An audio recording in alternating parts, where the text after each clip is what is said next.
Hello students, in this video we are going to see transport layer and its services. This topic is from Unit 4. This transport layer protocol provides various services such as process-to-process communication, addressing, ICANN ranges, encapsulation and decapsulation, multiplexing and demultiplexing, flow control, error control, and importantly sliding window, congestion control, and also it provides connectionless services and connection oriented services. We will be seeing all these things in this video and in the next videos. Since we have already seen few topics in the previous video, we will see from flow control. Whenever an entity produces items and another entity consumes them, there should be a balance between production and consumption rates. If the items are produced faster than they can be consumed, the consumer can be overwhelmed and may need to discard some items. If the items are produced more slowly than they can be consumed, the consumer must wait and the systems become less efficient. This figure shows that we need at least two cases of flow control. One is from sending transport layer to the sending application layer, and from the receiving transport layer to the sending transport layer. Next, we will see what is pushing and pulling. If the sender delivers items whenever they are produced without a prior request from the consumer, the delivery is referred to as pushing. If the producer delivers the items after the consumer has requested them, then that type of delivery is referred to as pulling. In communication at the transport layer, it deals with four entities, that is sender process, sender transport layer, receiver process and the receiver transport layer. Next important services provided by transport layer is error control. Reliability can be achieved to add error control services to the transport layer. Error control at the transport layer is responsible for detecting and discarding corrupted packets, keeping track of lost and discarded packets and resending them, recognizing duplicate packets and discarding them, buffering out of order packets until the missing packets arrives. Error control requires that the sending transport layer knows which packet is to be resent and receiving transport layer knows which packet is duplicate or which packet has arrived out of order. In order to make that, this particular error control message uses the concept called as sequence numbers. Each and every message which is being sent will be allocated with a sequence number so that the receiver can know which sequence number has lost during this transaction.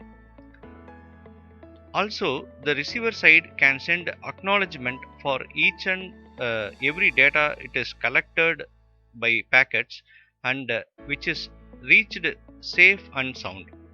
Sliding window. The buffer is represented as a set of slices called as sliding window that occupies a part of the allocated blocks at any time. At the sender side, when a packet is sent, the corresponding slice is marked. When all the slices are marked, it means that the buffer is full and no further message can be accepted from the application layer. When an acknowledgement arrives, the corresponding slice is again unmarked. If some consecutive slices from the beginning of the window are unmarked, the window slides over the range of the corresponding sequence numbers to allow more free slices at the end of the window. Here we demonstrate the working of TCP sliding window. We fix up the size of window as 4. So ABCD as the 4 alphabets is being sent from the sender side to the receiver side. After the ABCD alphabets, that is 4 bits received, the receiver will be sending an acknowledgement to the sender side.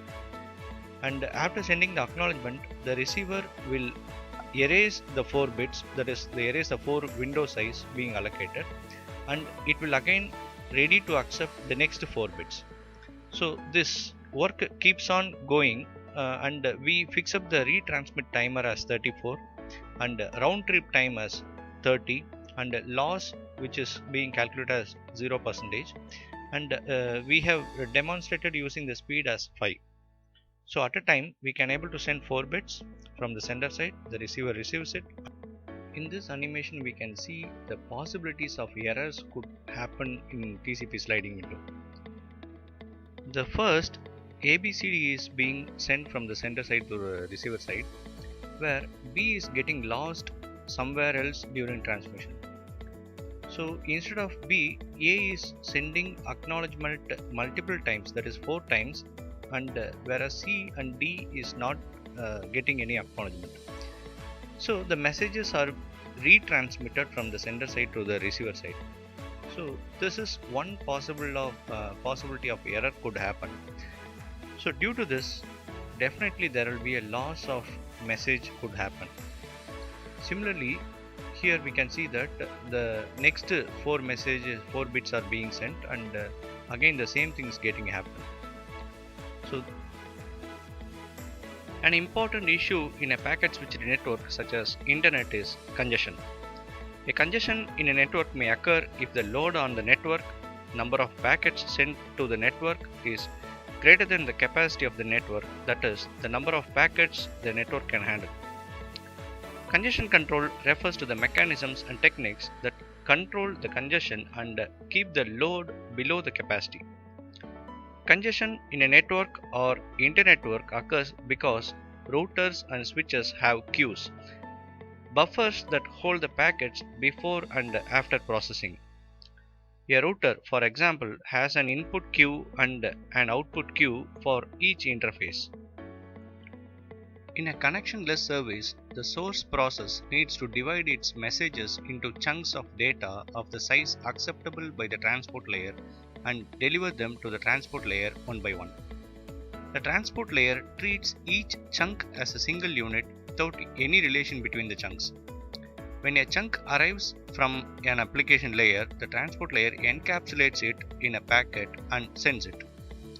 This figure shows that the client side, the 3 chunks of messages are delivered to the client transport layer in the order of 0, 1 and 2. Because of the extra delay in transportation of the second packet, the delivery of messages at the server is not in order. So they have received it as 0, 2 and 1. If these 3 chunks of data belongs to the same message, the server process may have received a strange message. This situation would be worse if one of the packets were lost.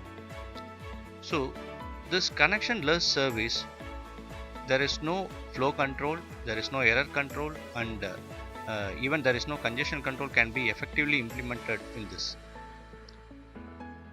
In a connection-oriented service, the client and the server first needs to establish a logical connection between themselves.